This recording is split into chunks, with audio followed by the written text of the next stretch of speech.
আমরা একটি প্রশ্ন নিয়ে নিয়েছি। এই প্রকারের প্রশ্ন বা এই প্রশ্নটি চাকরির পরীক্ষায় বারবার আসে। প্রশ্নটিতে বলা আছে 2 প্রকার মিশ্রণে দুধ ও জলের অনুপাত 7:2 এবং 9:2। এই 2 প্রকার মিশ্রণ কী অনুপাতে মেশালে নতুন মিশ্রণে দুধ ও জলের অনুপাত হবে 4:1। তো এই প্রকার প্রশ্নের একটাই সমাধান বা অনেকভাবে করা যায়, কিন্তু সবথেকে সহজ সমাধান হলো অ্যালিগেশন মেথড। অ্যালিগেশন মেথডে করলে সবথেকে সহজে সমাধান হবে। তো অ্যালিগেশন মেথডে কীভাবে করব? দুধ ইস্টু জল আছে, তো যে কোনো একটা পদার্থকে বেছে নিতে হবে। তো আমরা ধরি দুধকে বেছে নিচ্ছি, দুধ দিয়ে করব। তাহলে যদি দুধ দিয়ে করি তাহলে সব অনুপাত থেকে শুধু দুধ নেব, আর জল দিয়ে করলে শুধু জলই নেব। তো দুধ দিয়ে যেহেতু করব, তাহলে আমরা কি করছি, দুধের এই প্রথম মিশ্রণে দুধ আছে কত 7। তাহলে আমরা কি করি, টোটাল মিশ্রণটা কত 9-এর, তো 9-এর মধ্যে দুধ আছে 7, লিখে নিলাম। সেকেন্ড মিশ্রণে কি আছে, টোটাল মিশ্রণটা 11, টোটাল মিশ্রণ 11। এই 11-এর মধ্যে 9 আছে দুধ, ব্যাস লেখা হয়ে গেল। এবার যে ফাইনাল মিশ্রণটা মানে মেশানোর পর নতুন মিশ্রণ উৎপন্ন হলো, সেই মিশ্রণটিতে দুধ আছে কত 4, টোটাল মিশ্রণ কত 5। তো 5-এর মধ্যে দুধ আছে 4। এবার আমাদের অ্যালিগেশন করতে হবে, মানে এই ভগ্নাংশের সাথে এই ভগ্নাংশে বিয়োগ করে এখানে লিখব, আর এই ভগ্নাংশের সাথে এই ভগ্নাংশ বিয়োগ করে এখানে লিখব। তো লেখা যাক।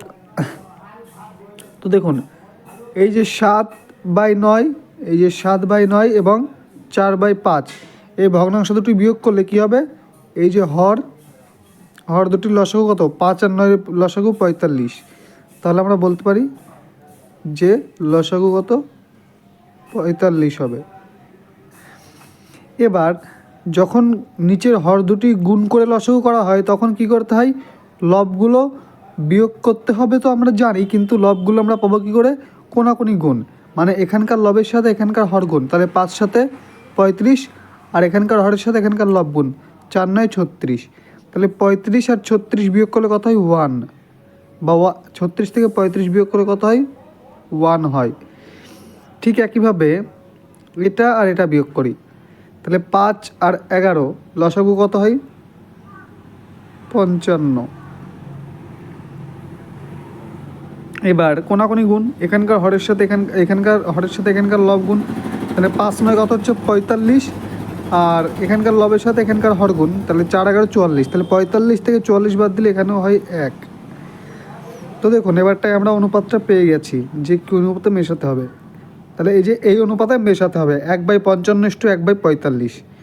তো এই অনুপাতটাকে যদি আরও ছোটো করা হয়, তাহলে 55কে যদি কাটা হয় তাহলে কত হয় 5 11 55, 5 11 55, মানে 1/11 এখানে 5 9 45, 5 দিয়ে দুদিকে কাটলাম, তাহলে 1/9।